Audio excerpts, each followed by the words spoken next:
मित्रों, क्या आपने कभी सोचा है कि एक छोटा सा नींबू किसी के मन, तन और आत्मा पर राज कर सकता है? क्या संभव है कि फल सब्जी के बीच झूलता ये खट्टा गोला किसी को दीवाना बना दे, वश में कर दे और उसकी सोच तक को अपने इशारों पर नचा दे? आज मैं आपको एक ऐसे रहस्य से परिचित कराने जा रहा हूं जिसे जानकर आपके रोंगटे खड़े हो जाएंगे। यह साधारण नहीं, यह वशीकरण का सबसे खतरनाक और रहस्यमयी उपाय है, नींबू वशीकरण। इस वीडियो को अंत तक देखिए, क्योंकि जो आप जानने वाले हैं वो सदियों तक छुपा रहा है। नींबू एक ऐसा साधारण फल जो हर रसोई में पाई जाती है, जो यदि किसी साधक को ज्ञात हो जाए तो वह किसी के भी मन, चेतना और वासना को अपने वश में कर सकता है। नींबू की खटास केवल स्वाद तक सीमित नहीं है, बल्कि यह व्यक्ति के मन और भावनाओं में भी वैसी ही तीव्र प्रतिक्रिया उत्पन्न करता है। इसी वजह से तंत्र परंपरा में नींबू को एक अत्यंत शक्तिशाली माध्यम माना गया है, विशेषतः वशीकरण क्रियाओं में। नींबू और मनोवैज्ञानिक के बीच क्या आकर्षण है?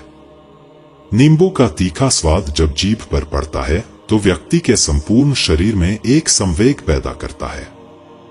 यह संवेग भावनाओं को जगा सकता है, मानसिक स्थिति को बदल सकता है, व्यक्ति के चेहरे की भाव भंगिमाओं तक को पल में प्रभावित कर सकता है। तंत्र की दृष्टि से यही क्षणिक परिवर्तन यदि नियोजित ढंग से किया जाए तो किसी के भी मन, हृदय और वासना को वश में लाया जा सकता है। यही कारण है कि तंत्र विद्या में नींबू का उपयोग वशीकरण के लिए अत्यधिक प्रभावशाली माना जाता है। नींबू पर नाम से वशीकरण करने का विधि।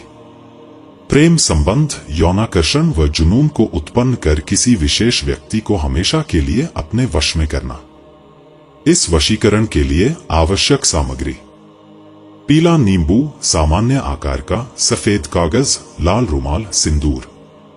सिद्ध करने की विधि: साधक को शुक्रवार की रात एकांत में इन सामग्रियों को एकत्र करें। हल्दी से नींबू पर उस व्यक्ति का पहला अक्षर लिखें जिसे वश में करना है। सफेद कागज पर उसका पूरा नाम लिखें और नींबू को उसके ऊपर रख दें।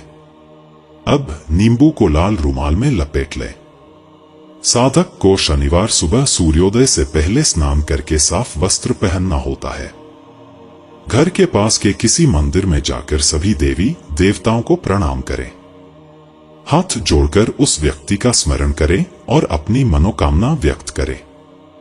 विधि के बाद सभी सामग्री को नदी में प्रवाहित कर दें या मंदिर परिसर में किसी पीपल, बरगद की जड़ में रख दें।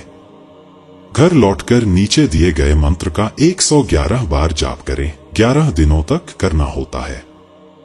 मंत्र इस प्रकार है: ज्ञानी नमपि चेतांसी देवी भगवती हिंसा ग्रहा बलादा कृष्ण मोहाय महामाया पर्यकष्टि। नींबू वशीकरण जल प्रयोग क्या होता है?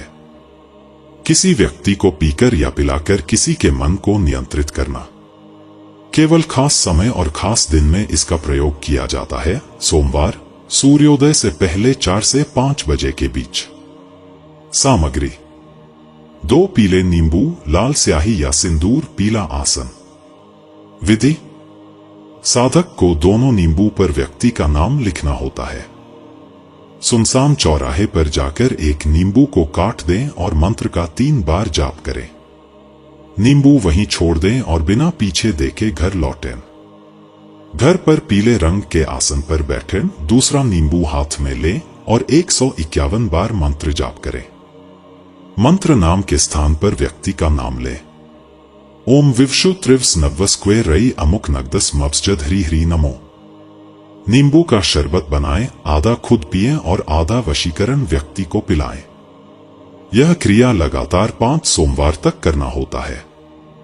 दाम्पत्य प्रेम में वासना और आकर्षण जागरण सिद्धि: पति पत्नी के रिश्ते में आई खटास को मिटाना, आकर्षण और यौन सामीप्य पुनः स्थापित करना होता है। सोमवार से लगातार 7 दिन केवल विवाहित स्त्रियों के लिए। साधक को सबसे पहले 1 पीला नींबू, सिंदूर, पिसी हल्दी, चंदन इकट्ठा करना होता है। साधक को सुबह स्नान कर घर के पूजा स्थान पर बैठें। नींबू पर हल्दी व चंदन से अपने पति का नाम लिखें।